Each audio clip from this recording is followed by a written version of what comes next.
ऊर्जा मंत्री मनोहर लाल खट्टर ने ऐलान किया कि बिहार में न्यूक्लियर पावर प्लांट लगाया जाएगा।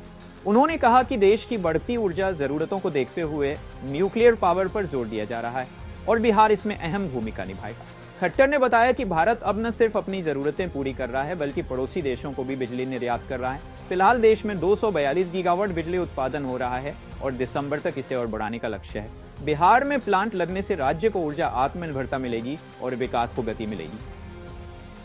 आज दिन भर की चर्चा के बाद वैसे तो देश भर में सभी क्षेत्रों की ऐसी मीटिंग हो रही है। आज ये 5वीं क्षेत्रीय मीटिंग थी और इस 5वीं मीटिंग के बाद देश भर की सभी हमारी क्षेत्रीय मीटिंग पूरी हुई है। यहाँ पर हम पावर के अलग अलग मुद्दों पर चर्चा करते हैं। प्रदेशों की जो कठिनाइयां हैं, उनके इश्यूज हैं, उनके सुझाव हैं, प्राप्त करके उसी अनुसार आगे कार्रवाई करते हैं। पहला विषय रिसोर्स एडुकेसी प्लान, जिसके अंदर पावर कितनी कहाँ आवश्यकता है, रिसोर्सेज कितने हैं, कैपेसिटी कितनी है, कितनी टाई अप हो गई है, कितनी शेष है, इसकी प्लानिंग एक एक प्रदेश की बनती है।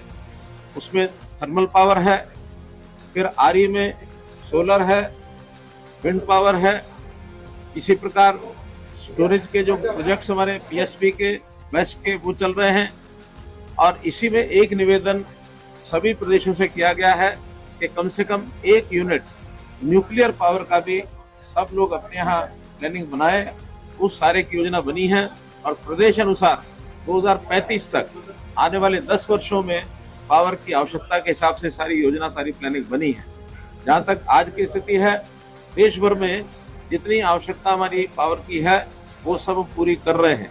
10 साल पहले 2013-14 में हमारे यहाँ पावर की डेफिशिएंसी थी, लगभग 4.5% पावर कुल मिलाकर शॉर्टेज थी। अपना देश पावर डेफिशिएंट देश के नाते से जाना जाता था। आज हम अपनी जरूरत को पूरा कर रहे हैं, बल्कि कुछ प्रदेशों में जैसा भूटान है, म्यांमार है, बांग्लादेश है, इन देशों को एक्सपोर्ट भी कर रहे हैं। नेपाल में आवश्यकता अनुसार इंपोर्ट करते हैं, एक्सपोर्ट करते हैं। इस प्रकार से अगर कहा जाए तो हम किसी एक लेवल तक पावर सरप्लस स्टेट भी हो गए हैं। आने वाले समय में हमारी पावर की और आवश्यकता बढ़ेगी। आज पीक डिमांड पिछले वर्ष 250 मेगावाट थी, हमने उसको पूरा किया था। इस बार अनुमान के हिसाब से उतनी आवश्यकता नहीं पड़ी, हमने लिमिट उसकी 270 गीगावाट ये सोची हुई थी। 270 की बजाय अभी तक 242 गीगावाट तक ही हमारी आवश्यकता पहुंची है, जिसको हमने पूरा किया है। तो ये पावर सितंबर के महीने में इससे बढ़ने की स्कोप हो सकता है, अन्यथा यही पीक जो पावर है मानी जाएगी। इसको पूरा करते हुए power for all at all times, ये हमने स्लोगन दिया है कि power for all at all times, सभी के लिए बिजली, हर समय बिजली ये देश में उपलब्ध रहेगी, इसमें कोई कठिनाई नहीं आएगी।